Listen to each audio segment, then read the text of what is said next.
More for like when we're recording the podcast. Chardon, hey, true crime fans, welcome back to another episode of Chardon, hey, true crime. I'm your host, Dakota. With me, as always, is the lovely Kate. That's me. That is her. And tonight we are going to be finishing up our episode on OJ Simpson. This fucking guy. This episode is going to be infuriating, Kate. I swear to God, you're going to be so mad because you really don't know a whole lot about this, right? I don't. It's like I know the general gist of the situation, and that on its own pisses me off already. So, yeah, I imagine going into the actual details is just going to leave me livid. You're going to be angry. Mm-hmm. Oh, I feel like I'm going to sneeze. Ah! Anyway. Sorry, I thought my phone wasn't charging for a second. I was just like, hello? Hello? Charger, you have one job to do. I'm actually going to move this really quick. So, this over here. I'm going to move this over here. Let's see. What am I drinking tonight? I'm drinking something new. So let's see how this one is. Because I've got like next to my bed.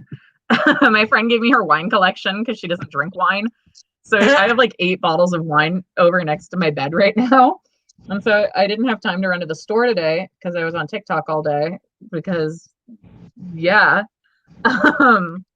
Listen, I'm actually technically a content creator now because I now get paid for doing TikTok. Yeah. Really? Yeah, I applied for the content creator fund and they accepted me within a minute of me applying. So I was like, well, shit, okay. Like, if you have over 10,000 followers on TikTok, you can get paid for doing TikTok. And I've got, as of today, 16,000 followers. Nice. So then I'm doing this live stream earlier while I'm doing the notes for tonight's episode. I do live streams while I'm doing notes and we like talk and I give them fun facts. Like we do fun facts and now they've like actually started requesting fun facts. It's really cute. And I was like, how old are you? To one of my followers. And then all of them are like, I'm in 6th grade. I'm in 7th grade. I'm in 5th grade. And I'm like, no. Children! But they're really sweet. Like most of them are like really sweet kids and I like talking with them. I'm starting to get to know some of them and it makes me feel weird. But anyway, so I'm trying this. I was on TikTok all day, so I'm trying this Sterling Vintners Collection Chardonnay, which is an award-winning Vintners collection, and it's sourced from select vineyards around California. Huh. Yeah. Oh, there's lush pineapple and peach flavors, layered with notes of spicy vanilla oak. Ooh. That's a lot going on. Let's see. I know.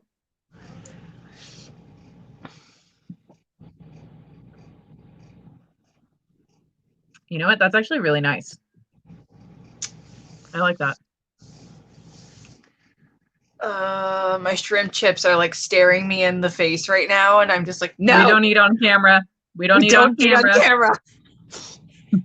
So that's like when I was tossing over to my bed. I have a bag that's open, and I was like, no, it's too tempting. It's too tempting. I have to yeet these away. I have to yeet, so I do not eat. Yeeting, not eating. So, do you remember the last episode? I was going to show you something that like would really piss you off. Yes, and it borked. It borked so hard. So I'm going to show you this now because I've been waiting to show this to you since then because I didn't want to show it to you without you being on camera because I wanted to see your reaction on camera. So I'm just going to go ahead and share this right now.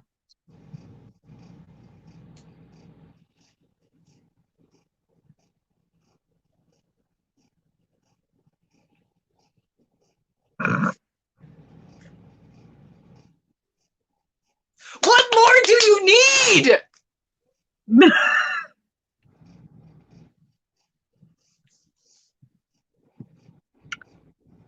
So yeah,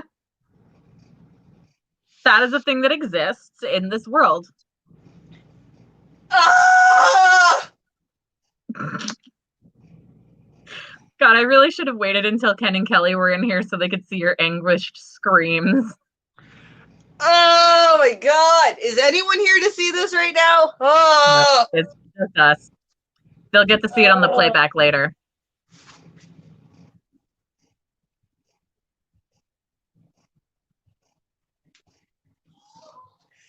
So we have another casualty of OJ Simpson, Kate's sanity.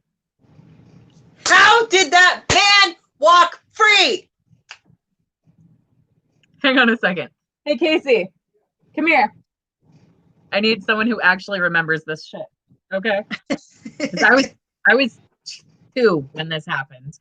What was the response like when OJ Simpson was found innocent? Oh my God.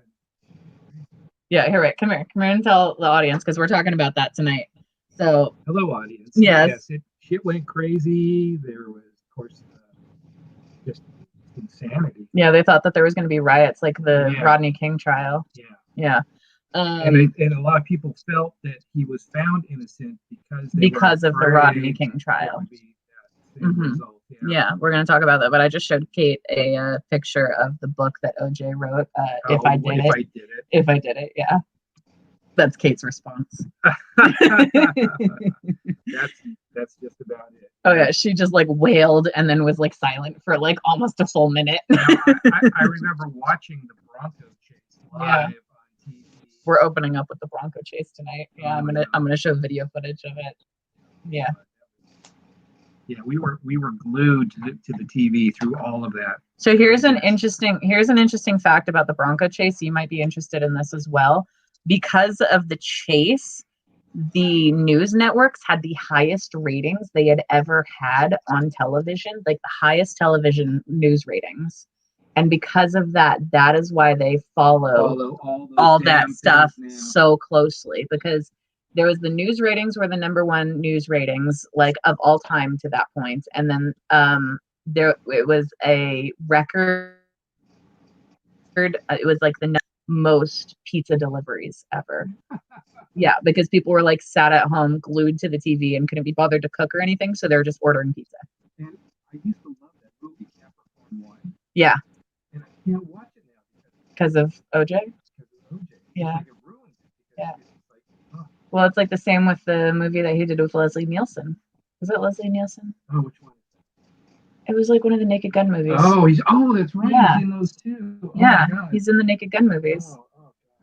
This is terrible. How, mm-hmm. It reminds me of Bill Cosby too. Yeah. I used to love Bill Cosby. I used to sell Bill Cosby records all the time. And then do you not sell them anymore? Nobody has touched a Bill Cosby record since he was indicted. You may as well just throw those away, dude. Because I got a garage full of them. You just throw those fucking records away, man. I was shipping dude, they're probably just like, why are you sending me this?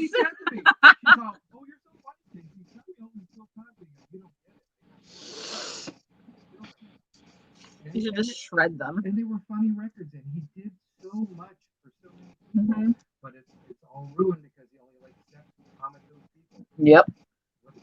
Yep, they're all dicks. Ugh, I don't even want to think about that. Ugh. Did you hear that, Kate? No, I can barely hear anything that is said more than a foot away from your laptop. Okay, so he was just sitting there going, yeah, he was like talking about how he hasn't sold a single record of Bill Cosby's since all of that happened. Good? Yeah. No, and he used to sell them often. I remember selling Bill Cosby records pretty often when I worked there. Yeah, we have a DVD of one of of one of Bill Cosby's stand-up bits. Like it's like his like a whole show, and like there's bits from it that I still have memorized. Like we watched that so much. Yeah. And it's just like, oh, you were raping women during this time. Yep, you were indeed. Fucking piece of shit old man. Yep, exactly. But let's jump back into the OJ Simpson trial. Well, it's not even a trial at this point, but where we left off was OJ had said he was going to turn himself in later in the day, and the cops were like, you're a celebrity, okay, we believe you. Meanwhile, as soon as the time came, he didn't show up, and 1,000 reporters had shown up to like take pictures of his perp walk. And guess who doesn't show up? OJ. The perp. The fucking perp. The perp. So at 5 p.m., Kardashian, one of OJ's besties, by which I mean the dad Kardashian, whose name I don't remember. Is it Robert Kardashian? Yeah, Robert Kardashian. Yeah, Robert Kardashian. Because I know that there's a Robert Kardashian. What? Bobbert Kardashian. Bobbert Kardashian, yes. Bobbert Kardashian and one of his defense lawyers read Simpson's public letter at 5 p.m. In the letter, Simpson sent greetings to 24 friends and wrote, "First, everyone understand I had nothing to do with Nicole's murder." He described the fights with Brown as their decision not to reconcile as normal in a long relationship and asked the media as a last wish not to bother his children. He then wrote to his then girlfriend, Paula Barberi, "I'm sorry, we're not going to have our chance. As I leave, you'll be in my thoughts." It also included, "I can't go on," and an apology to the Goldman family. The letter concluded, "Don't feel sorry for me. I have had a great life, great friends. Please think of the real OJ and not this lost person." Most interpreted this as a suicide note. Simpson's mother collapsed after hearing it, and reporters joined the search for Simpson. At Kardashian's press conference, Shapiro said that he and Simpson's psychiatrists agreed with the suicide note interpretation. And through television, Shapiro appealed to Simpson to surrender. News helicopters, however, searched the LA highway system for the white Ford Bronco. Cowlings, who was also with Simpson at the time, and Simpson both had white Ford Broncos. And at 5:51 p.m., Simpson reportedly called 911. The call was traced to the Santa Ana Freeway near Lake Forest, and at around 6:20 p.m., a motorist in Orange County notified the California Highway Patrol after seeing someone believed to be Simpson riding in the Bronco on the I-5 freeway heading north, and the Bronco was being driven by Cowlings. The police tracked calls placed from Simpson on his cell phone, and at about 6:45 p.m., police officer Ruth Dixon saw the Bronco headed north on the 405. When she caught up to it, Cowlings yelled out that Simpson was in the back seat of the vehicle and had a gun to his own head. The officer backed off but followed the vehicle at 35 miles per hour with up to 20 police cars following her in the chase. Now, I actually have video of the Bronco chase, so we're going to watch that real quick because it's kind of hilarious. It's also just like so dumb. Anyway, one thing we have been noticing, again, it's a very slow pursuit, followed by numerous highway patrol vehicles. But because of the intensity, it seems like people have heard about what's going on, and all the overpasses that we've seen have been lined with cars. What has been going on down below as the presumed vehicle of OJ Simpson is still traveling very slowly northbound along the 5. Yeah, they're going like 35 miles per hour at this point. Intersection. At that point, we'll just have to wait and see which way he's going to go. Why wouldn't you just like this point, use a spike strip or something? Dangerous. Yeah, right. Because again, the highway patrol does not want to intimidate. And I repeat, do not want to intimidate this vehicle into doing anything that they really don't want him to do. And they don't want to intimidate the vehicle into doing anything they don't want to do. There's only a couple ways that'll happen. One is him just pulling over and or running out of gas. So at this point, we can only pray that they'll be able to pull this off in a safe measure. And I don't know if you noticed that, but I'm gonna rewind a little bit really quick. So once people found out that this was going on, right? They'll be able to pull this So off in hang a on, safe I'm gonna measure. pause this right here. All right, so there's people on that bridge. They're watching. You see those shit. people on the bridge? Yeah. No, once people found out that this was going on, they found their way to the freeway and then just fucking stood there and watched the chase as it went by. I mean, there was no Pokemon Go yet. You had to do something. Yep.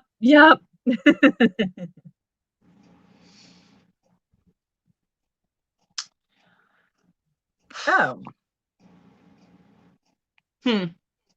So Casey just texted me and he said, here's an interesting fact. I'm like 98% sure that I ran into Crowlings, the guy who was driving the Bronco here in Fillmore at Vaughn's. He was asking for directions somewhere as we were in line, and he looked just like him, and he had an NFL ring on. Oh, damn. Yeah, we get a whole bunch here. It's interesting. But the police tracked the calls. Oh, wait, I said that already. So Zoe Tour of KCBS TV was the first to find Simpson from a news helicopter after colleagues heard that the FBI's mobile phone tracking had located him at El Toro Y. More than 9 news helicopters eventually joined the pursuit, and Tour compared the fleet to Apocalypse Now.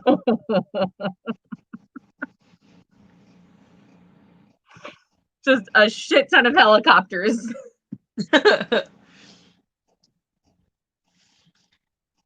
Like, oh my god, that is so funny. Just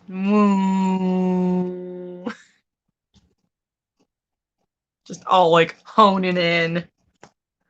Yeah, so yes, basically. It's this is the scene that he means. I'm gonna just go ahead and throw this up on the screen.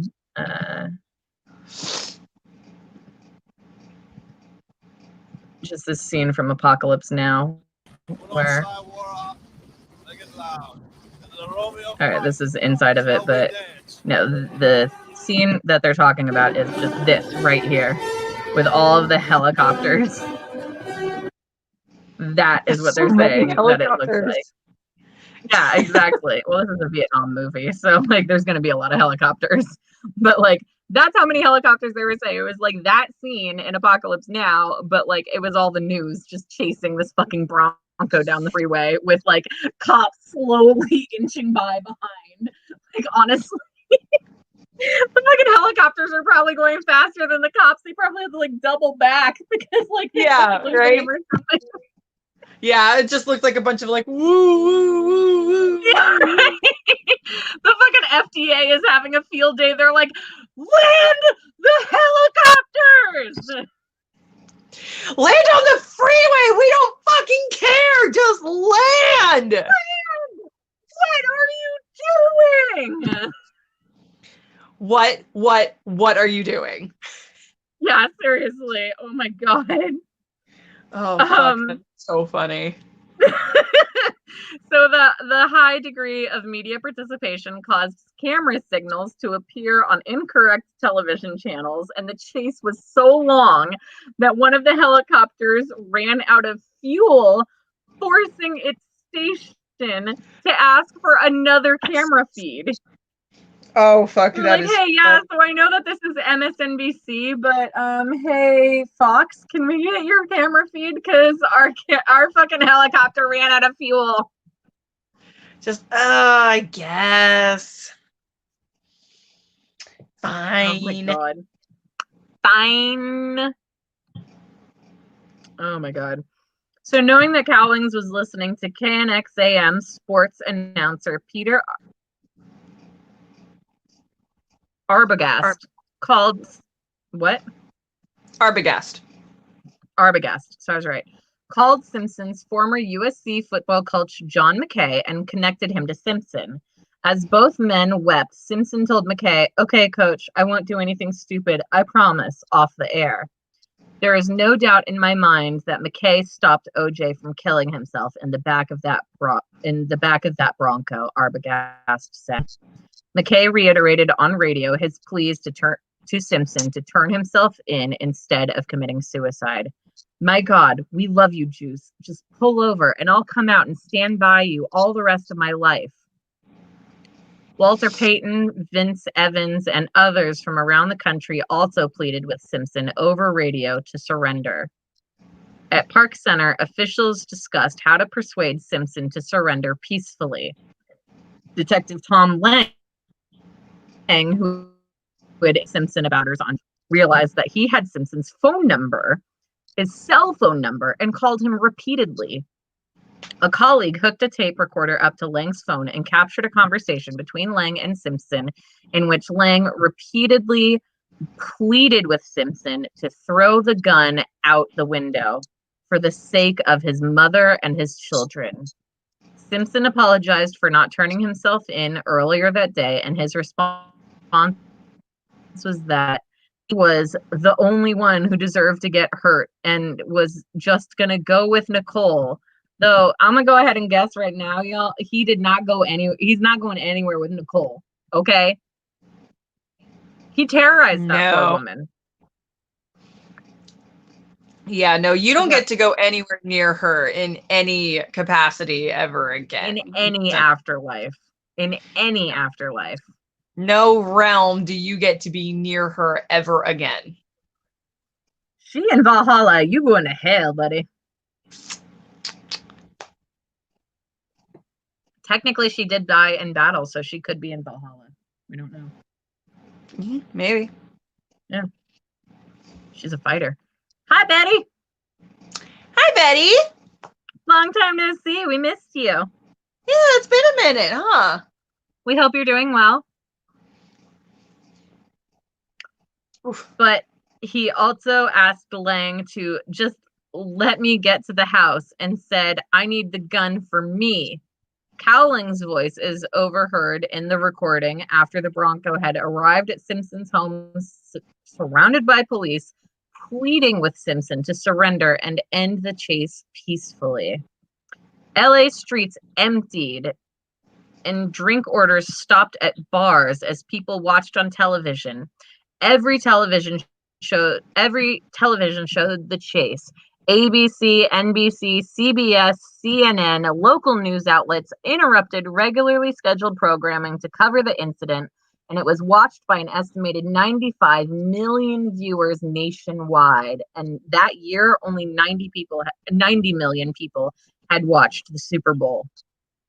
Now, NBC continued coverage of Game 5 of the NBA Finals between the New York Knicks and the Houston Rockets at Madison Square Garden.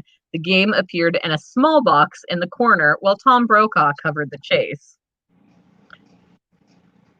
Damn. Oh, Betty says she waved at the white Bronco as it passed on the 91 freeway. That's wild. Shit. That is wild. Damn, Betty, you were like all up in it technically. Seriously. Do you see all the helicopters? One of the news anchors.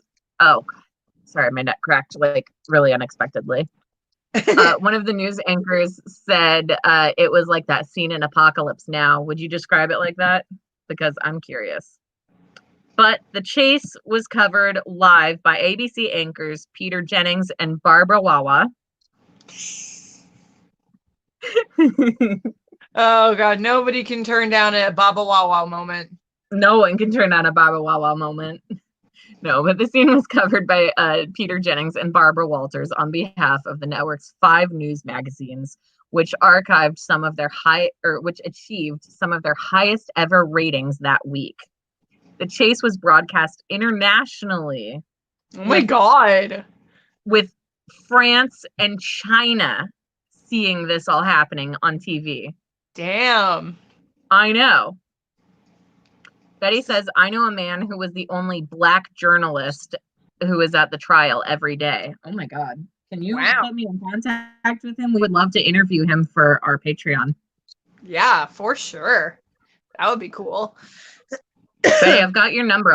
I'll text you after the show and see if he would be willing to talk on our Patreon, because we would love to have that interview. Yeah, It that was would be huge. Betty says it was a huge hood event.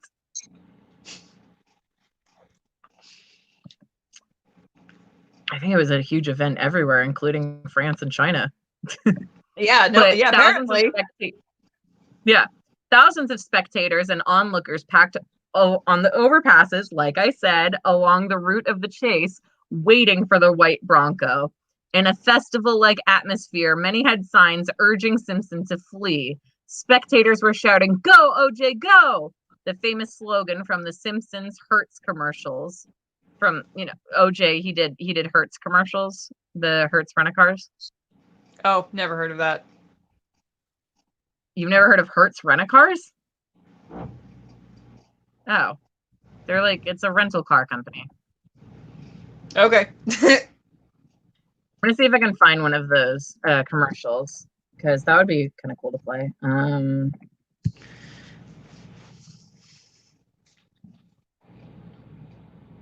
Oh man, I found one from 1978. Oh my god. Oh, wow. You ready for this, Kate? Show me. Ready for this? All right, let's do it. Let's watch this commercial. I like doing these. I like hang on a second. There we go. Nobody does it better than Hertz. Nobody does it better. Hertz leads the others by far. Nobody does it faster for you. Hertz, a superstar. Nobody has more of what it takes to rid you of Fairmont, Mustang, LTD, or other fine car faster. Hertz, a superstar. Oh, that. Okay.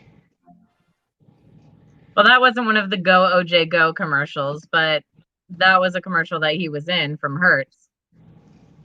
Yeah. Seeing the slant, the actual proper logo, now that's familiar. Okay, yeah. But I didn't know that that's what they were. Yeah, it's a rental car agency. I don't know another one right now off the top of my head. There's that one that'll pick you up. That's the one I'm trying to think of. Oh god, I can't think of it. It's not coming to me. The one that'll pick you up? Yeah. For the name of it right now. That bothers me. It's bothering me too. Hang on.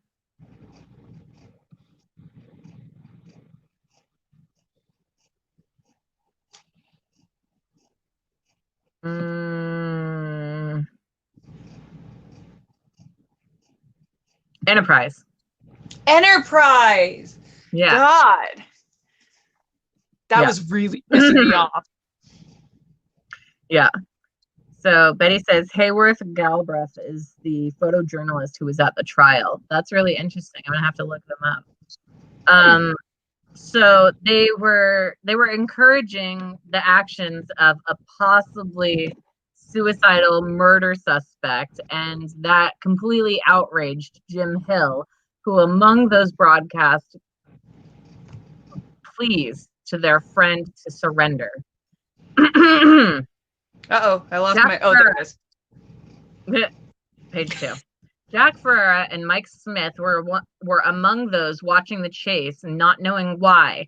They felt like it was part of a common emotional experience, one author wrote, as they wonder if OJ would commit suicide, escape, be arrested, or engaged in some kind of violent confrontation. Whatever might ensue, the shared avenue gave millions of viewers a vested interest, a sense of participation, a feeling of being on the inside of a national drama in the making. Simpson reportedly demanded that he be allowed to speak to his mother before he would surrender. The chase ended at 8 p.m. at his Brentwood estate, 50 miles later, where his son Jason ran out of the house, gesturing wildly, and 27 SWAT officers awaited. After remaining in the Bronco for about 45 minutes, Simpson exited at about 8:50 p.m. with a framed family photo and went inside for an hour. And a spokesperson stated that he spoke to his mother and drank a glass of orange juice, which caused the reporters to laugh. Why was he allowed to get into the house? Why was he? It was part of. I think it was like a condition of his like surrender, probably. I know. Whatever. Kelly says, "Hey, you guys." Hello. Hi. My head's gonna explode after this episode. Oh, I swear to God, it really will. Trust me, it really will. Yeah. So yeah. Sorry. I'm just having a hard time clearing my throat right now. But anyways. So Shapiro arrived and Simpson surrendered to authorities a few minutes after he arrived. In the Bronco, police found $8,000 in cash, a change of clothing, a loaded .357 Magnum, and a United States passport, family pictures, and a disguise kit with a fake goatee and mustache. Just, they'll never know. Sure.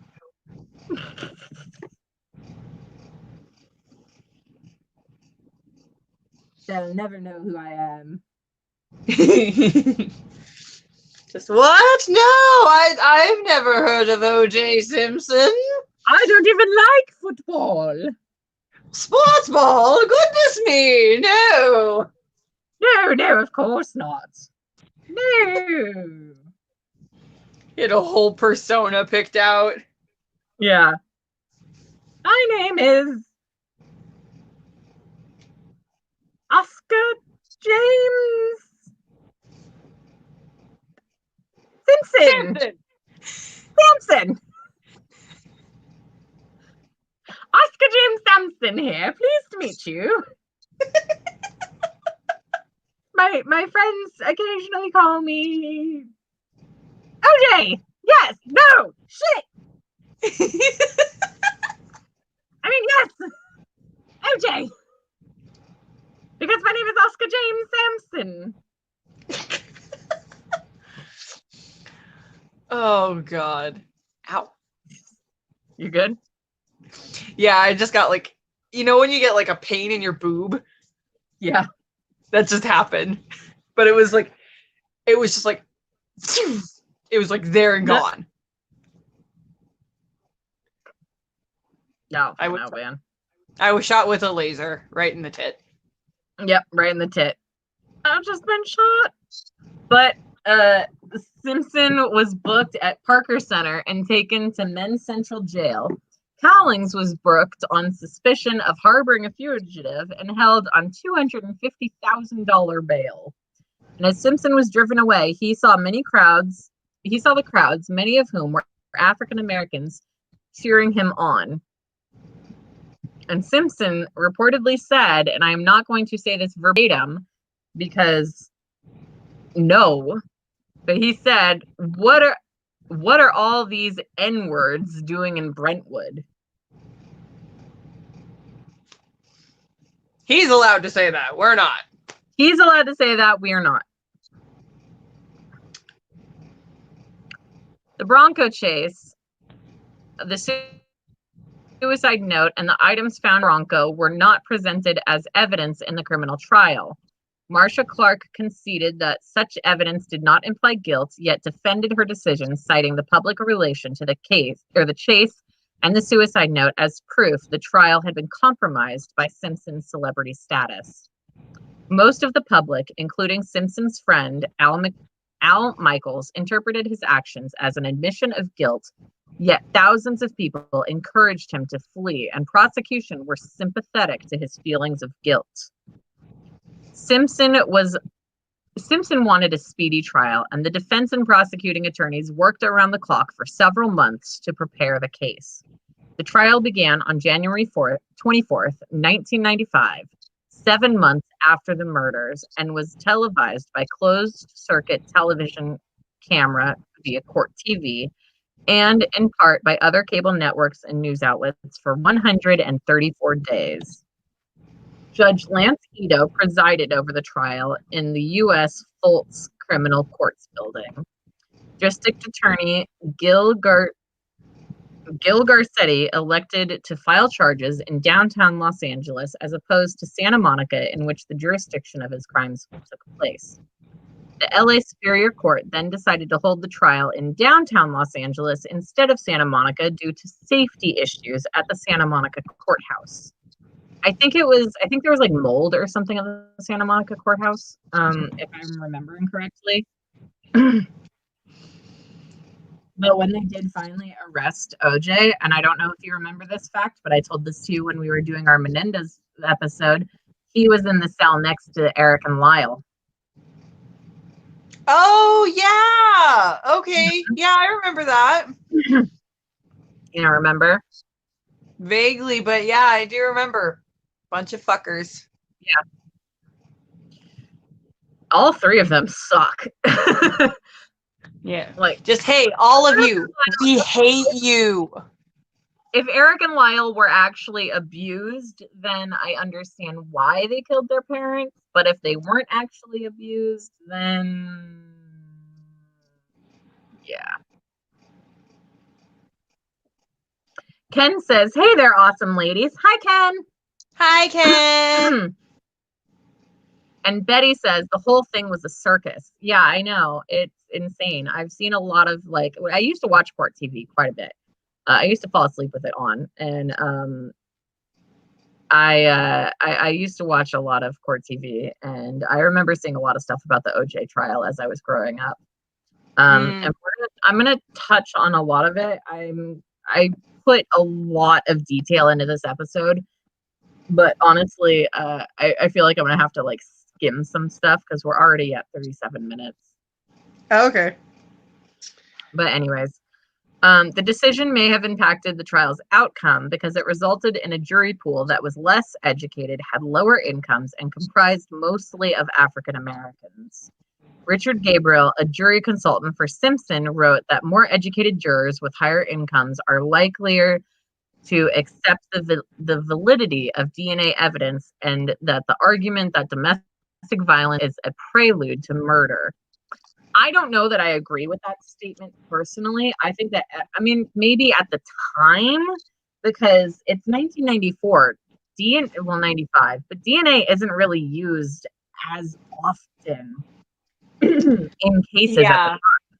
I think that not a lot of people were actually like, I don't really agree with the statements that Gabriel made, because, you know, at the time, DNA wasn't used as often in courts, and they didn't really know a whole lot about DNA. I mean, it's not like today, where it's like, hey, OJ's DNA was found at the scene. Like, okay. But yeah, Betty says it right. That is a racist statement. It is a racist statement. And the fact that this is something that's like included with like these people who worked on the case and stuff, it's really shitty.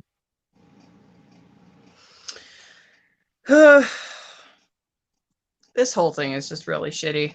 Everything about this is shitty. It really is.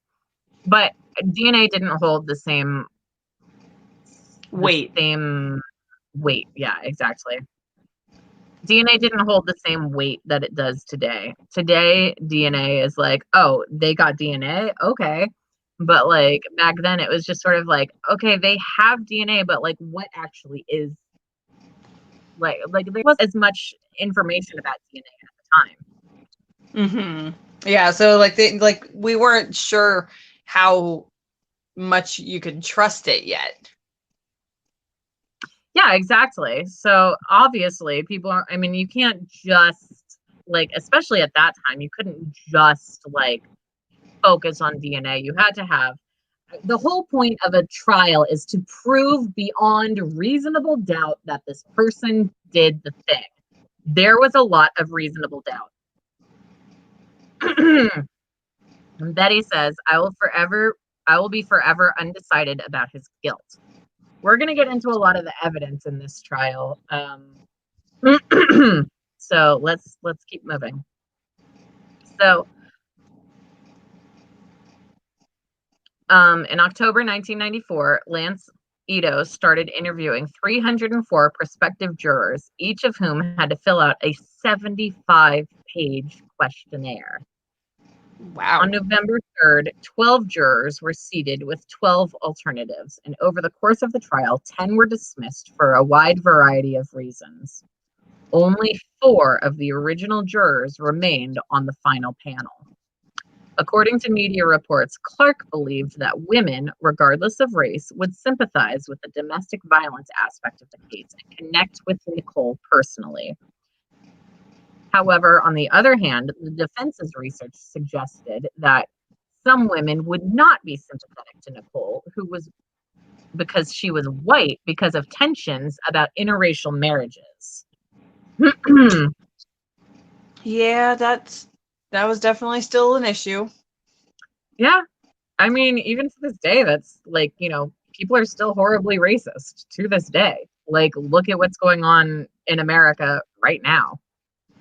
Yeah. Yeah. But they finally accepted a jury from an original pool of jurors, potential jurors. They got, it was 10 women, 2 men, and so it's 12 people. So 10 of the people in the jury or 9 of the people in the jury were Black, 2 were white, and 1 was Hispanic. And the jury was sequestered for 265 days, which is the most in American history. Like, so sequestered, if you don't know, it means that they were like basically put into they will be put into a hotel and not allowed to speak with anyone. They're not allowed to talk with people outside of the jury. 265 days. That's almost a year. It was like literally 100 just days gonna less say than that. It's 100 days less than a year. Yeah, that's like 9 months and change. Yeah, exactly. Kelly asks about the theories. I'm going to try and touch on that. This is going to be a long episode, it looks like already. Kate, are you good with that? I mean, oh fucking shit, dude. I'm not going to do all of that. I made a really detailed report, but I do want to touch on pieces here and there. Yeah, let's just let's try to keep it under 2 hours. We'll try to keep it under 2 hours. But anyways, so on April 5th, 1995, a juror was dismissed because the judge learned that she had failed to disclose an incident of domestic abuse, bringing in another one of the jurors. But anyways, so the prosecution argued that the domestic violence within the Simpson-Brown marriage culminated in her murder. Simpson's history of abusing Nicole resulted in their divorce and him pleading guilty to 1 count of domestic violence in 1989. Now, I do want to remind people of the domestic violence and everything. Like, what was the numbers, Kate? Do you remember? I think it was 62 incidents. I always say it wrong. Yeah. 8 that were actually reported and only 1 arrest. Yeah, it was something like that. It was over 60 incidents. It was either 62 or 82. Yeah, it was a lot of incidents. Let's see. Let me look here. All right, 62. You were right, damn girl. Of the 62 incidents of abuse, the police were notified 8 times and Simpson was arrested once. Yeah, exactly. So they were like, well, they're like saying, oh well, he was arrested one time. No, it was, yeah, technically he was, but there were 62 incidents. But on the night of the murders, Nicole attended a dance recital for their daughter and he, Simpson, was reportedly angry with Nicole because of a black dress that she wore, which he said was tight. His then girlfriend, Paula Barbieri, wanted to attend the recital with him, but he didn't invite her. After the recital, Simpson returned home to a voicemail from Barbieri, ending their relationship. He then allegedly drove over to Nicole's house to reconcile their relationship, and as a result, when she refused, he killed her in a final act of control. Ron Goldman then came upon the scene and was murdered as well. At least that's what the prosecution is telling the court. The prosecution opened its case by the LAPD dispatcher Sharon Gilbert being on the stand and playing a 4-minute call from Nicole Brown Simpson on January 1st, 1981, in which she expressed the fear that Simpson would physically harm her. And Simpson himself is even heard in the background yelling at her and possibly hitting her as well. The officer. Oh, is that the one that you played the other day? Yeah, that's the one I played the other day. Okay. The officer who responded to that call, Detective John Edwards, testified that when he arrived, a severely beaten Nicole Brown Simpson ran from the bushes where she was hiding and to the detective, screaming, "He's going to kill me! He's going to kill me!" referring to OJ. Pictures of Nicole Brown's face from that night were shown to the court to confirm his testimony.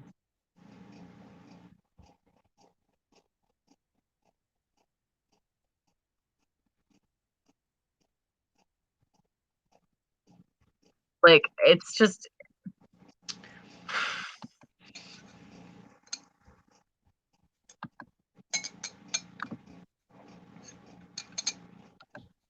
What the heck? I actually found one of the pictures of that. So I'm going to share that picture right now. This is one that I found of bruising on her arm. You can see where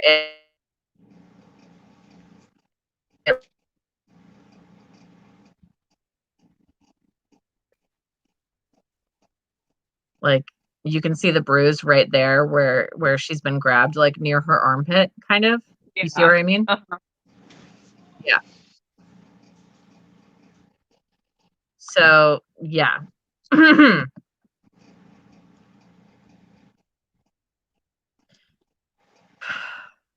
It's just really sad. It's really sad. People should not have to wear bruises like that. Like, that's horrible. God, and that's just such a fucking horrible place to have a bruise, too. Like, Right? ouch. Oh, God. Mega ouch. And, like, that was a big bruise, too. That was a big bruise. I mean, he had big hands. Yeah. They also use, let's see, this picture, which isn't as clear. I'm gonna try and find one that's a little bit more clear, because this is one that they used in the trial. So, hang on a second. Yeah, this one's better. So, yeah, this will work. So they used this picture in the trial. It's not like super graphic or anything, but you can see like bruising on her face, and like it looks like a scratch under her nose. But this is reportedly taken on the night of the day of the call, where she ran out of the bushes and like ran up to the police. It does look like she's been kind of like knocked around a little bit. Oh, yeah, definitely. Like, Yeah. I can see like some scratches like on her neck too. Yeah. And like you can see like under her lip, above her lip, and then like right here, and then like along her like cheekbone. It looks like she was probably Like that thing like next to her nose right there, that looks like it could be an imprint of a ring. Yeah, that's true. She was probably like punched or backhanded with like a ring hand. Yeah, probably. That wouldn't surprise me. Yeah, that wouldn't surprise me either. But yeah, these are the kinds of pictures that were shown. And those both of those pictures, by the way, were from the same night. Just want to clarify definitely. that. Those were both from the same night. So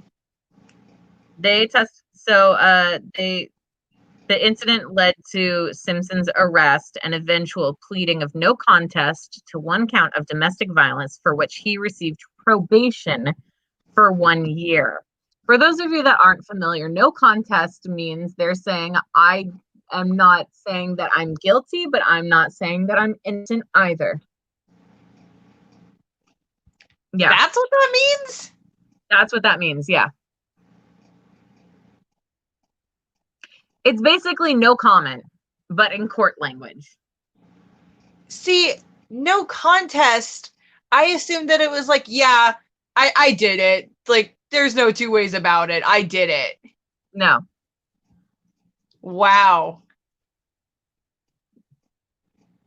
No, it means they're saying I'm not saying I did it, but I'm not saying I didn't do it.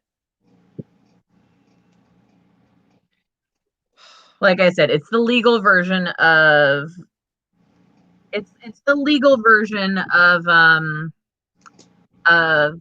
no comment. Yeah. Yeah. So LAPD officer and longtime friend of both Simpson and Brown. Oh, thank you, Betty. Thank you. Yeah, Ken says it right. I will neither confirm nor deny it. Yeah. Exactly. That's exactly what that means. I will neither confirm nor deny. But anyways, LAPD officer and longtime friend of both Simpson and Brown, Ron Shipp, testified on February 1st, 1995, that Simpson told him the day after the murders that he did not want to take a polygraph test that was offered to him by the police because I've had a lot of dreams about killing her. I really don't know about taking that thing. Bruh. Weird line of thinking, but yeah, Betty, I saw. Thank you so much. What happened? Betty sent me money. Aw. But anyways, so the prosecution then called Denise Brown, Nicole Brown's sister, and she tearfully testified to many episodes of domestic violence in the 1980s when she saw Simpson pick up his wife and hurl her against a wall and then physically throw her out of the house during an argument. She also testified that Simpson was agitated with Nicole the night of the daughter's dance recital as well, which was the night that Nicole was murdered. And there is a videotape taken immediately after the dance recital that shows a cheerful Simpson being given a kiss by Denise Brown.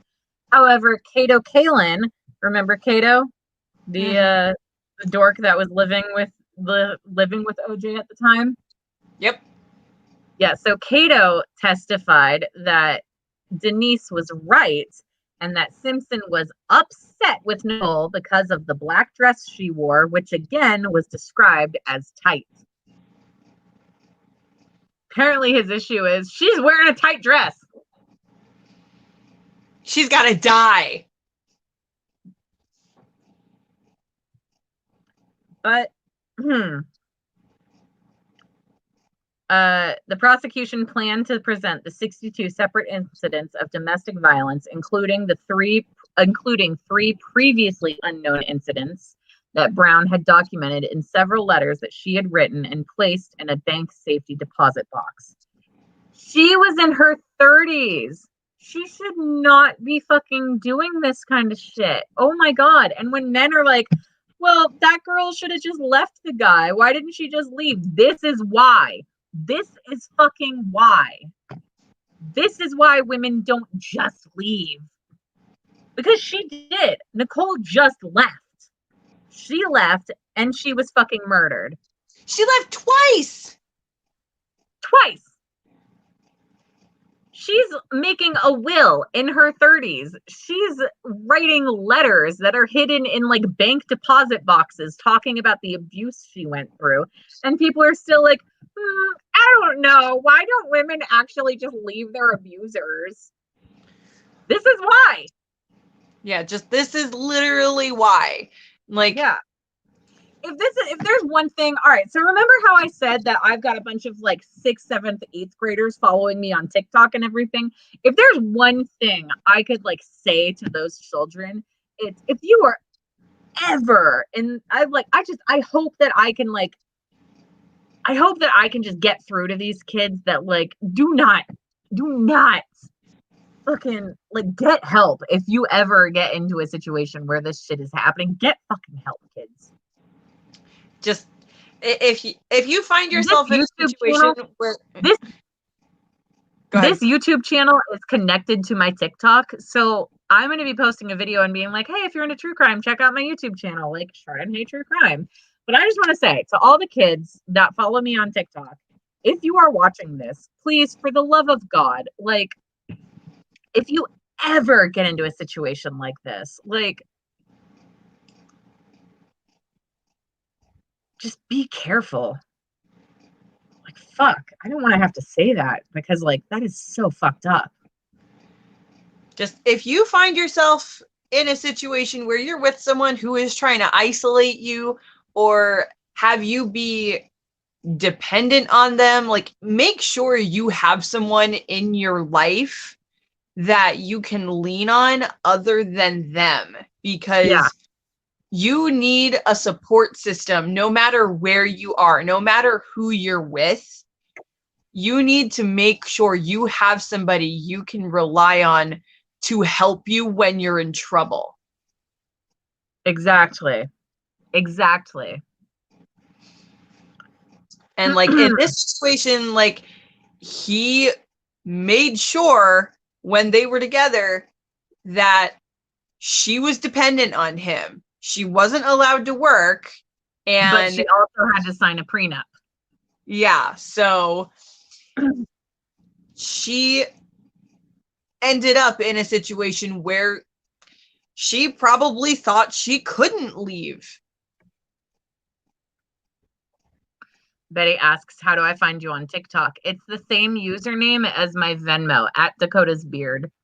You can see me on TikTok there. I'm doing a series on there right now where I talk about my beard story. Oh, fun. Yeah, I did part 2 today. I'm doing part 3 tomorrow. But Betty says, you never seem to find out until it gets difficult. Absolutely. Absolutely true. You never really do find out. But keep an eye out for red flags. Good for me for misspelling that. Good job, Dakota. A+. But the letters that Nicole had written and the statements that she made to friends and family were ruled inadmissible as hearsay because Brown was dead and unable to be cross-examined. And because of that, they were just sort of like, well, she's dead and and OJ can't defend himself against a dead woman, so inadmissible. It's like, on one hand, I do kind of understand that because, like, you know, there's no reported to the police. There's no paper trail. What? Because not all of the incidents were reported to the police because there was no paper trail. What? Can you hear me? I can hear you. I just don't know what you're talking about. I'm saying because all of the incidents that she put into letters and stuff to her friends and family were not reported to the police. There is no technical paper trail. There's no official paper trail. So technically, as far as the court is concerned and the LAPD and all of that, that stuff never happened because the police were not involved in those 62 incidences of abuse. Oh, okay. Okay, that's what. Okay. Sorry, for some reason that just like wasn't connecting in my head. But yeah, exactly. That was exactly the point that I was making. Yeah. Betty says, it's a process with these creeps. They slowly get total control. Absolutely. However, the prosecution dropped the domestic violence portion of their case in 95, and Marcia Clark stated it was because they believed that the DNA evidence against Simpson was insurmountable. But the media speculated it was because of the comments made by dismissed one of the jurors that had been dismissed. Wait, which juror was that? Jeanette. Oh, crap. Did I miss something? I missed something in my research. Now I feel like shit. Thanks a lot, Jeanette. Anyways. Oh, no. It's right here. God damn it. I drink too much wine. That's the juror who was dismissed because of her domestic violence experience, right? Yeah. But also, Jeanette gave an interview and called the evidence of Simpson's abuse of Nicole a whole lot of nothing, and also said that doesn't mean he's guilty of murder. So she gave a fucking interview after being dismissed, and then was like, hey, you know how I was like a juror on this case and I was like seeing all the like testimony and like the evidence and stuff? Yeah, it doesn't actually mean anything. It's like fine. Jeanette! Bish! You sure about that? Honey! No. That's not the way that works. My girl.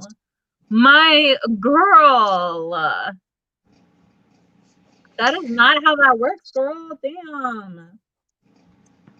Like, come on.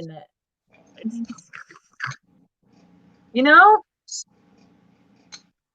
Like, that's how I feel about that. Just I'm tired. yeah. Me too. Jeanette is exhausting. I'm sorry, girl, but damn. But anyway, let's keep on going. The jurors also called the domestic violence portion of the case a waste of time. And I'm just like, y'all. You guys, why are you doing this to me? Do you not know anything about patterns? Right? Seriously. But again, this is 1995, so it's not quite. Listen, true crime isn't as big of a thing in 1995, for one. So, like, this sort of thing is like what built the interest in the nation. This is what built the nation's interest in true crime. Just going through this and the Rodney King trials, really, like, built the nation's interest in like the Menendez brothers and what else happened in the 90s? John Bonet. All of this built the nation's fascination with true crime. Oh, fuck. Ow. John Bonet was the 80s, but still, you know what I mean. Anyways, so. No, it wasn't. What? No, I thought she died in like 1996. Was it the 90s? Wait, when did John Bonet die? I'm fairly confident it was either the year before or after I was born. I almost said died. You're right, 96. 96. Did you almost say died? I almost said the year I died. Oh my God, Kate!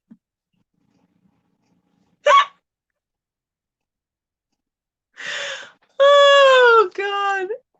Bitch! I mean, maybe my past life died before. I don't fucking know. That's not the way past lives work, you dumb hoe. Well. Anyways, so the defense retained renowned advocate for the victims of domestic abuse, Dr. Lenore E. Walker. And Cochran said that she would testify that Simpson didn't fit the profile of an abuser that would murder his spouse. But we all know from last episode that's not quite what she said. And I just cracked my neck back. So then, again, I just keep happening. Calm down, neck. Yeah, mine keeps like grinding today, and it's just like, no, just pop. I don't like that. It sucks. I don't like it. And Betty says, and now we have Trump. I'm like, fuck, right? You right. I don't even want to get into that. That is a whole true crime case in itself. It's And fine. It's fine. So Walker was dropped from the witness list for tactical reasons after she submitted her report on the case, in which we talked about last night, where she was like, actually, this is like clear cut. He abused and killed her. And they were like, what? No, he didn't. Remember? Just, hey, yeah, you remember when you said that he was abusive and like there was no question about it? Yeah, I remember. I did the report myself. Mm-hmm. So then, would you say that he fits the profile of an abuser? Yeah, I said that in my report. Uh-huh. And what about now? Yes. Nothing has changed in the past like 20 seconds. No. So No, but she said that he doesn't fit. Oh, he doesn't fit. Sorry. No. I'd say that he does fit the profile of an abuser. Yeah, because I did a whole report on that. Remember, and I said that it's like a clear cut case of like how he like abused her and then murdered her. Do you guys remember? I wrote that report. And so, like, now you would say, oh no, this is a different. Okay, I got it all mixed up. That was my fault. Somebody else said that. Yeah. All right. So you're Bitch, probably I can't read. of what? Bitch, I can't read. What's the point of me sending you notes then? Shit.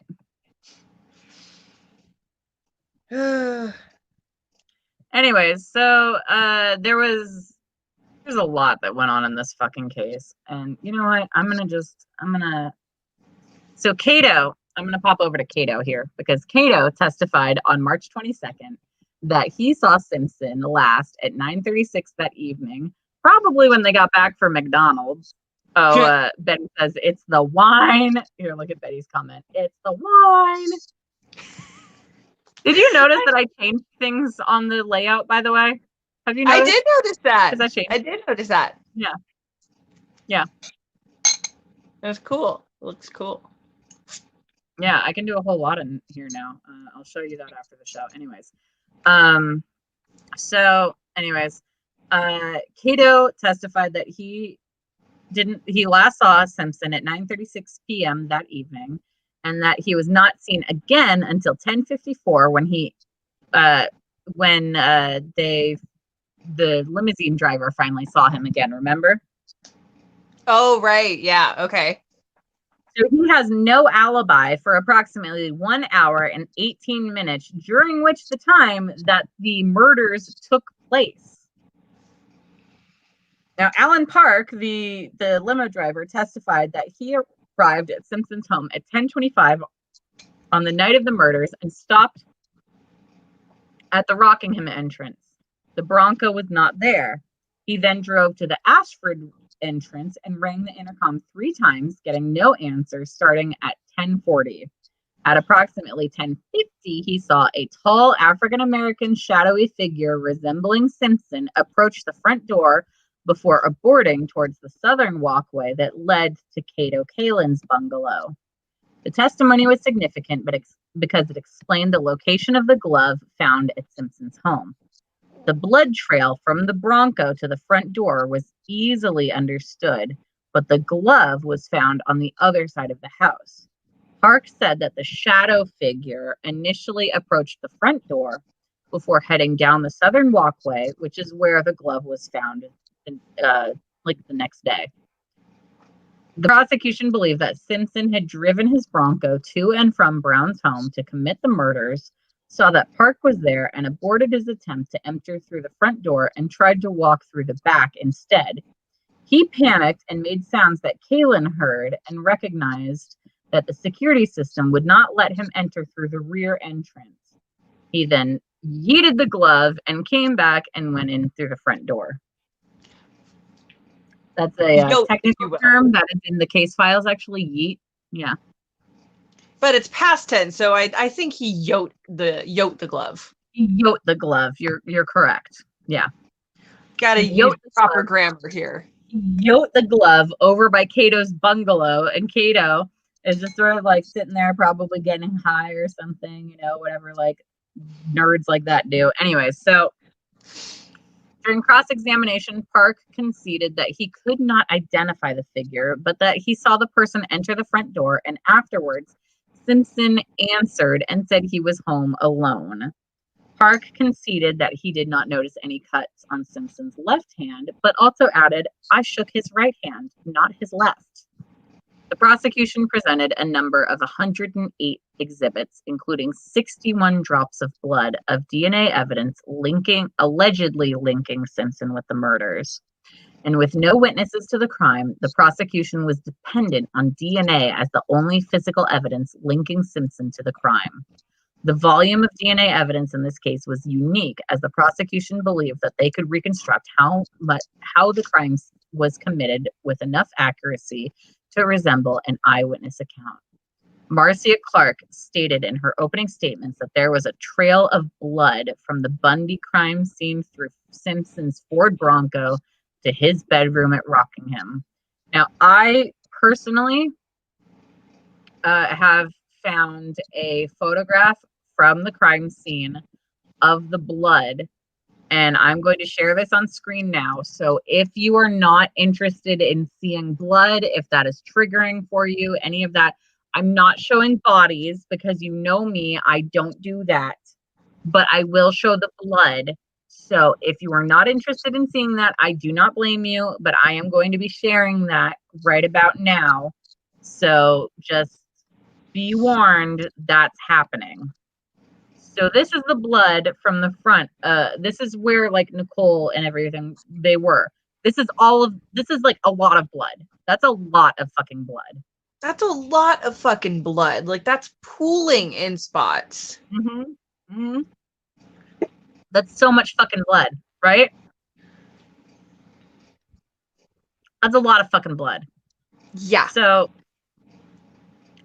anyways, Simpson's DNA. Excuse me. You good? Yeah, I gotta chill. So Simpson's DNA was found on blood droplets next to the bloody footprints near the victims at the crime scene. The probability of error in that happening is 1 in 9.7 billion. 9.7 billion. But hey, it's not impossible. Simpson's DNA was found in a trail of blood drops leading away from the victims towards the back gate at Bundy. Probability of error is 1 in 200. Simpson, Ron Goldman, and Nicole DNA was found on blood on the outside of the door and inside of Simpson's Bronco. Probability of error is 1 in 21 billion. Simpson's DNA was found on blood droplets leading from the area where his Bronco was parked at Simpson's home and leading up to the front door entrance. Simpson, Brown, and Goldman's DNA was found on a bloody glove found behind his home. Simpson and Nicole Brown's DNA was found on a blood on a pair of socks in Simpson's bedroom. On July 19th, 1995, FBI shoe print expert William J. Bodziak testified that the bloody shoe prints found at the crime scene and inside Simpson's Broncos were made from a rare and expensive pair of Bruno Migali Italian shoes. He determined the shoes were a size 12, the same size Simpson wears, and were only sold at Bloomingdale's. Only 29 pairs of that size were sold in the U.S., and one of them was sold at the same Bloomingdale's that Simpson often bought shoes from. God, what a dumbass move. Yeah, right. Seriously, like buy a pair of shoes from the Goodwill that have like really fucked up track wear and everything, and like that are like 2 sizes too big, and then like stuff them with socks at the front, and then commit the crime. God damn, like And like people. put Ziploc bags over your shoes too, just for extra I mean, measure. yeah, but like you just yeet the shoes when you're done with them. Yeah. That's true. Who the fuck wears Italian loafers to commit a murder? Jesus Christ, that's the bougiest shit I ever heard of. Right? Brentwood. Seriously, the most privileged fucking murderer ever. Seriously, like I said, that is some Brentwood shit. No wonder they put him in the same fucking like cell block as the goddamn Menendez brothers. Those fucking idiots. Seriously. But Bodziak also testified that despite the 2 sets of footprints at the crime scene, only one attacker was present because they were all made by the same shoes. During cross-examination, it was suggested that the murderer deliberately wore shoes on the wrong side, in the wrong size, which Bodziak dismissed as ridiculous. Simpson denied ever owning a pair of those ugly-ass shoes, and there was only circumstantial evidence that he did. Bloomingdale's employee Samuel Poser testified that he remembered showing Simpson those shoes, but there was no store record of him purchasing them. I'm going to go ahead and guess that he bought them in cash. Oh, yeah. Because he got enough cash to do it. That's true. But even though there's no proof, I gotta have a laugh here for a moment. Where's the proof? The proof is in the ugly ass shoes. Mm-hmm. I'm angry. I'm angry too. You're gonna get angier in a second. Anyways, not quite a second, but in like a minute. Anyways, so I want to find a Bruno Magali shoe. I want to see what these ugly ass shoes look like. Let's find what these ugly ass shoes look like. I'm gonna go ahead and guess they are not ugly ass shoes. That OJ is just like, I don't know her. I mean, this is the 90s. They're probably ugly. That's true. Oh god, we still have so far to go. No, don't worry. I know the like main points. I'm good. All right, these are actually kind of ugly. I don't know if these are the right ones though. These are women's shoes. Hang on, these are women's shoes. Oh god, they're hideous. I want to see. I know they're not relevant, but I want to see. Hideous? No, these are women's shoes. These aren't the right ones. I know, but I love looking at ugly shoes. Okay, fine. I'll show you the ones that are wrong, but you can't bitch about how much more information we have to go through. They're fucking hideous. Oh god, my mom would wear those. Yeah, I know. They're hideous. They really are. Yeah. Let's find OJ Simpson, Bruno Magali shoes. Bills. All right, so what the fuck am I touching? Oh, it was one of my tickets. All right, so all right. Here's what the shoe looked like. It's a really simple shoe. It's not even ugly. It just looks like a shoe that you'd wear with like a tuxedo. It's not even ugly. This is ridiculous. It's a small picture. This is the only one I could find though. That's what it looks like. This is what OJ supposedly hated and called ugly ass shoes. Those aren't loafers though. They're not loafers. No, I was just saying loafers because like loafers. Ew. Sorry, I just saw crime scene photos of I didn't want to see that, of Nicole and Ron. I mean, I guess it's good that I know, but still it's not good. Here, this is the shoe. Hang on a second. Stop. I I found another picture, and this is, and I did actually find a picture of OJ wearing Bruno Magali's, by the way. Yeah, BT Dubs, this is the picture. I'm opening up the picture right now, but I'm going to show this. Nope, shit. No, that's not what I wanted. I don't want to download the picture. Oh, wait. That's not what. All right. So here's a picture of OJ Simpson wearing Bruno Magali's. Right there. By the way, those are the exact same fucking shoes that he is accused of wearing. And those are the exact same fucking shoes that are accused of being like, hey, these are the ones that was worn by the murderer. Just saying. Weird. What a crazy coinkydink.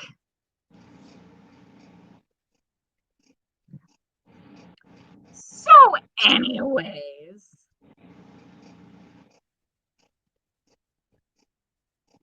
I'm sorry, I'm mad about it. Anyways, Bodziak admitted that he was not able to confirm that the shoe print in the car definitely came from a Bruno Magali, but dismissed the claims that none of the shoe prints at the scene were made by the shoes, because like that's just stupid. Like, come on. Obviously, like if it matches, like, you know? This is not just some random fucking shoe print. Yeah, apparently, also, here's the thing that the defense tried to pull. They tried to say that all of the evidence was contaminated. I'm not lying. That is a thing. They tried to claim that the evidence was contaminated. And that the crime lab, the LAPD crime lab criminologist Colin Yamaguchi had retrieved Simpson's DNA from elsewhere and transferred it to all but 3 exhibits. Yeah. You know, Colin. Bitch, are you fucking serious? Yeah. They're like, oh, well, actually, our big defense here is that they lied and they planted evidence and they planted OJ DNA at the scene. How the fuck you gonna get the DNA to like plant at the scene? Like, I don't know. I'm really not sure about that because that don't seem right. Just when did they have the fucking time? When did they have the resources to do this in 1993, 4, whatever? 4, yeah, but yeah. Just, huh? Are you sure about that? Yeah, right? Seriously. So they're like, all of this is like, it's not true, and that the police corrupted the evidence. And then they tried to say that because the police didn't have a search warrant to like search his grounds and everything, that they planted the glove with Simpson's DNA and Nicole's DNA and Ron's DNA behind Cato's bungalow. Bitch, are you gonna believe what you see or what we tell you? Do you understand how murder trials work? Because that's basically what they do. That's true. Like, as soon as I said it, I was like, wait. Yeah, you're wrong. But that's also like what Trump does too. Yeah, a little bit. Little bit. Remember when he was inaugurated and there was like no one there, and he was like, we had the biggest crowds that were ever there. And like, it's been like 1,000 years, I know. But like, he was like, they're the biggest crowds. It's bigger than Obama ever could have had. And yeah, just like, he's been lying since day fucking 1. And it's just, yeah, exactly. I'm so fucking tired. Please go out and vote. Please. Just make sure you're registered. Go out and vote. If you don't vote, you're not rebelling. You're lying back and letting everything bad that could possibly happen continue to happen. Right, exactly. We have the biggest the crowds I've ever found, and the biggest crowds ever. Me, but it's like, oh no, bitch. Like, there's pictures. It's fake news. There's fake news. It's basically this whole murder trial, by the way. Yeah, the defense, fake news. I'm so Yeah. tired. I'm so tired. Mm-hmm. They argued that the results from the DNA testing were not reliable because the police were sloppy in collecting and preserving it from the crime scene. They also, they did, I will give them this, the defense or the prosecution did admit to making a few mistakes during collection, which included not always changing gloves between handling evidence items. But guess what? None of them have OJ Simpson's DNA. No. None of them. None of them were related to OJ Simpson. Nothing that they would have touched would have magically somehow then be covered in OJ Simpson's DNA. That's not how that works.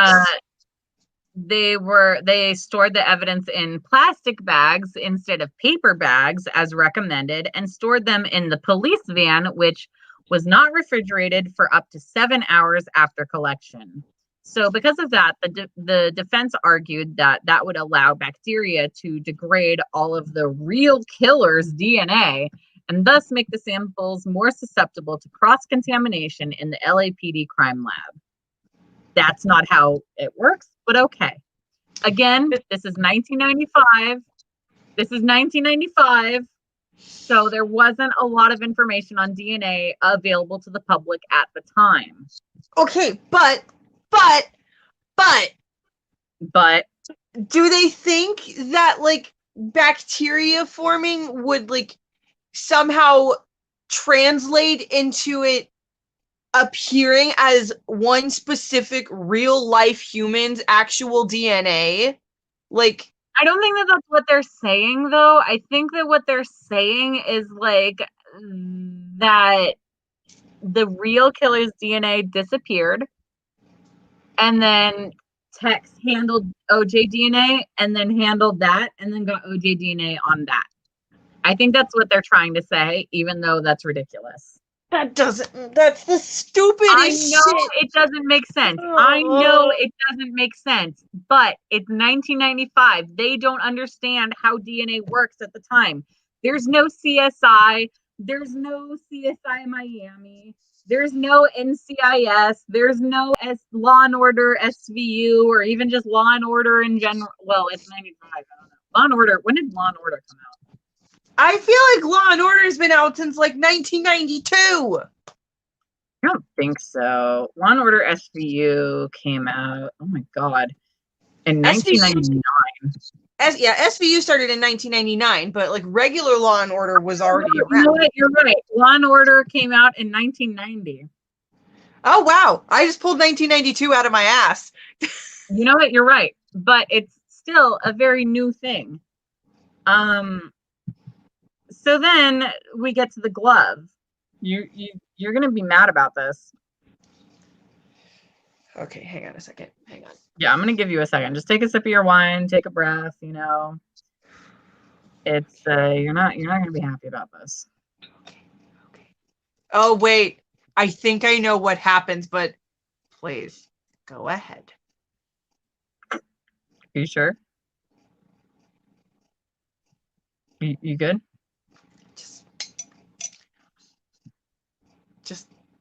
Just.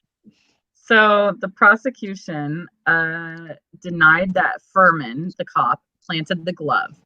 They also noted that several officers had already combed over the crime scene for almost 2 hours before Furman arrived, and that none had noticed a second glove at the scene. But he found the one glove, you know? Uh-huh. But anyways,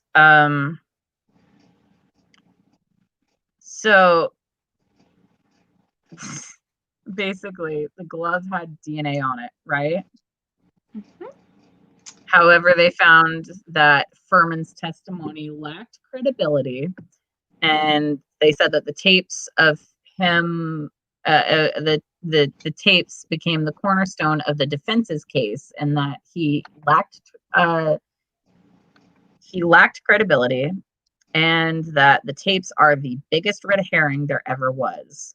And after they were forced to hand the tapes over to the defense, Furman said that he asked the prosecution for a redirect to explain the context of the case, but the prosecution and his fellow officers abandoned him after Ito played the audio tapes in order for the public to hear, in which he supposedly used the N-word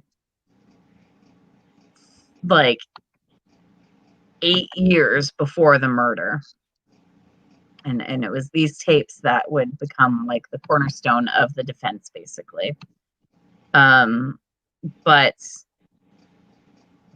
at one point they asked at one point they started asking him questions, and he decided instead of answering the questions, he would just plead the fifth, which is basically pleading the same as no contest. I invoke my Fifth Amendment right to avoid self-incrimination. Yeah. Did you plant or manufacture any evidence in this case? I choose to assert my Fifth Amendment privilege. Motherfucker! Yeet. But yeah, I knew the gloves would get you.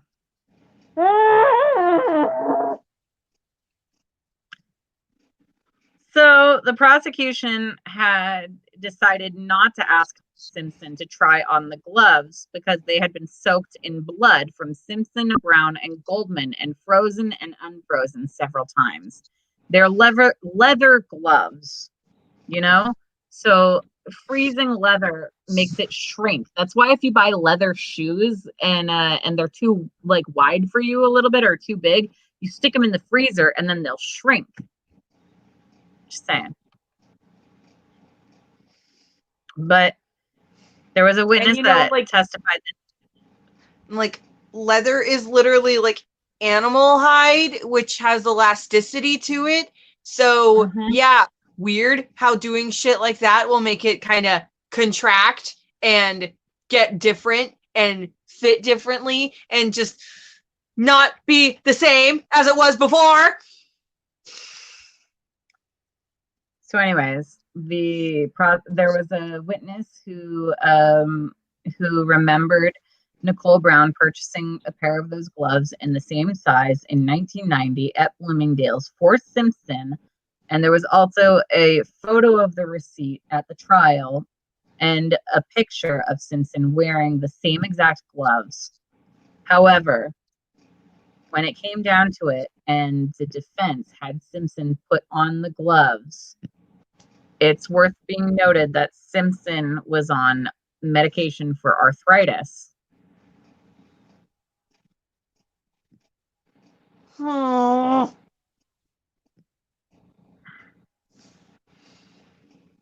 The gloves appeared too tight for him.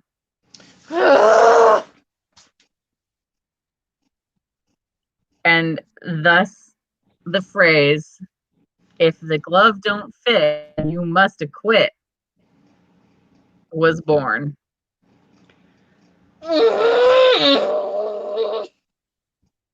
Kelly has a good point here. Kelly says, plus leather has moisture in them to prevent them from drying out. But when you freeze them, the moisture freezes too. It's a good point. Now, the prosecution stated that they believed the gloves shrank from having been soaked in the blood of the victims. The vice president of the glove maker testified that the gloves had indeed shrunk from their original size, and the gloves in the original condition would easily go onto the hand of someone Simpson's size. He then produced a new pair of the same type of gloves, which fit Simpson when he tried them on. So they, again, asked him to try on the murder gloves, and they did not fit. And at this point, because it's 1995 and, the world is still reeling from the Rodney King trial and the Rodney King riots, the world is really scared something is going to happen in LA in 1995 because of this trial. And as a result, all Los Angeles police officers were put on 12-hour shifts, and the police arranged for more than 100 police officers on horseback to surround the LA County courthouse on the day that the verdict was announced, and rioting by the crowd. President Bill Clinton was briefed on security measures if rioting were to occur nationwide. The only testimony the jury reviewed was that of limo driver Park, and at 10:07 a.m. on Tuesday, October 3rd, 1995, Simpson was acquitted on both counts of murder. The jury arrived at the verdict by 3 p.m. on October 2nd after 4 hours of deliberation, but Ito postponed the announcement. After the verdict was read, juror number 9, 44-year-old Lionel Cryer, gave Simpson a Black Power raised fist salute. The New York Times reported that Cryer was a former member of the Revolutionary Nationalist Black Panther Party and that prosecutors had inexplicably left him on the panel. Listen, we're not going to incriminate the Black Panthers here because the Black Panthers did a lot of good for their communities, okay? Yeah. The Black Panthers did a lot of really good stuff. We stand with the Black Panthers. Yeah, the Black Panthers are not the issue. This is. Yes. But we will always support the Black Panther Party on this show. Oh, God, my head is literally throbbing right now. Okay, well, don't worry because I have good news at the end of this, okay? Is it that he's mysteriously died somehow? I hope that's the news. No. I'm sorry.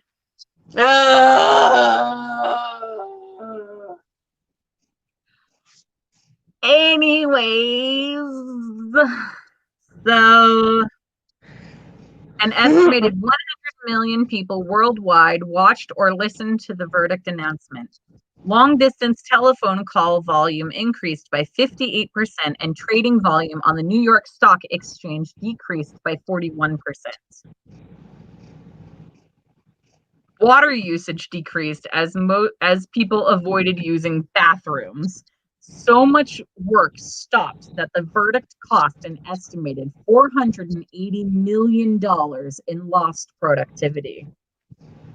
The U.S. Supreme Court received a message on the verdict during oral arguments, with the justices quietly passing the notes to each other while listening to the attorney's presentation, and congressmen canceled press conferences, with one telling reporters, "Not only would you not be here, but I wouldn't either." After the verdict in favor of Simpson, it was a lot of people claimed that Simpson was set up and that they believed that Mark Fuhrman, the police officer, was the actual murderer. Yeah. Y'all. They also believed that the case was racially motivated. Listen, I'm the first person that will say the cops are trash and that police officers suck and all cops are bastards. But I don't believe that Mark Fuhrman actually had anything to do with this. And unfortunately, we don't have enough time to get into the theories behind this case. So I think we're going to have to make that a Patreon episode. So if you want to see all of the different theories about this case, you can go ahead and donate at patreon.com/Dakota's Beard down here below. You can watch an episode where Kate promptly loses the rest of her mind, I'm assuming. Yeah, I'm sure there's some left in here. Yeah. Anyways, so anyways,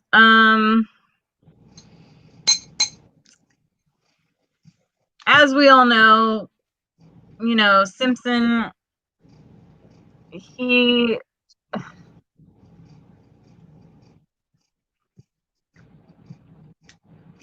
I can't even get into the aftermath of this or anything, but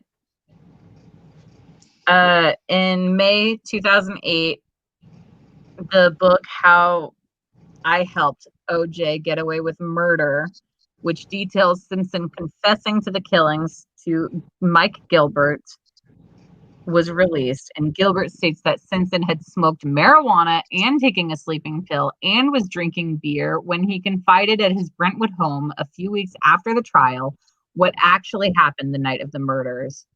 Simpson said if she hadn't opened that door with a knife in her hand, she'd still be alive. This, Gilbert said, confirms his belief that Simpson had confessed. In March 2016, the LAPD announced that a knife had been found in 1998 buried at Simpson's estate, when the buildings were razed. A construction worker had given the knife to a police officer who, believing the case had been closed, did not submit it as evidence at the time. Forensic tests, however, did demonstrate that the knife was not related to the murder. Okay, But well, there's that. There's that. So I did want to clear that up, okay?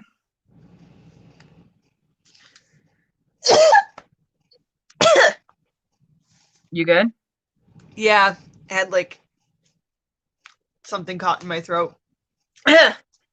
However, in I believe it was 2007. Okay, yeah. As a result of an incident in 2007 in Las Vegas, Nevada, in an attempt to steal materials that Simpson claimed were stolen from him, Simpson was convicted in 2008 of multiple felonies, including the use of a deadly weapon to commit kidnapping, burglary, and armed robbery, and was sentenced to a maximum 9 years, or a minimum 9 years to a maximum of 33 years in prison. His attempts to appeal the sentence were unsuccessful, and he was detained at Lovelock Correctional Center in Lovelock, Nevada.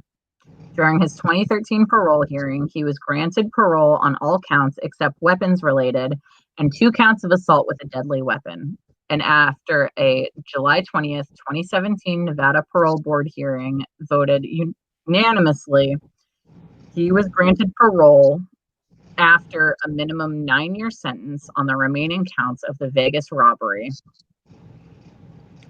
And if he continues his good behavior, he will have his 33-year sentence reduced by 50% to make September 29th, 2022 the end of his sentence. So basically, he's on parole and he can get off parole in 2022.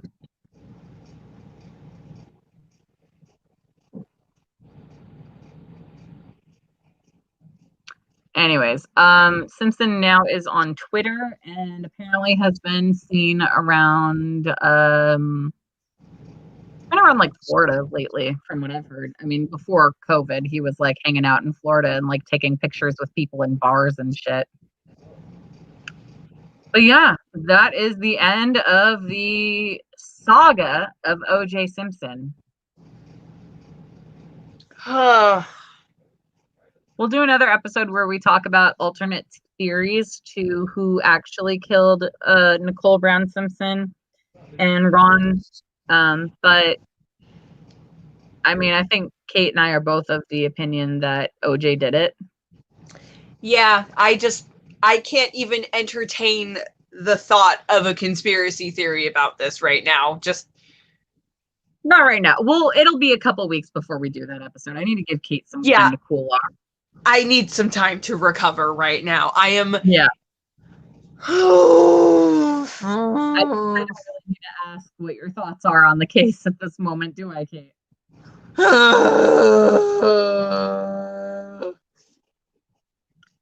That was Kate's response when I showed her the book, If I Did It.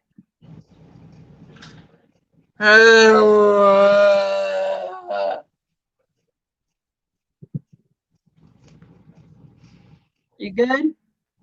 No, I'm not. I know. Thank you for asking.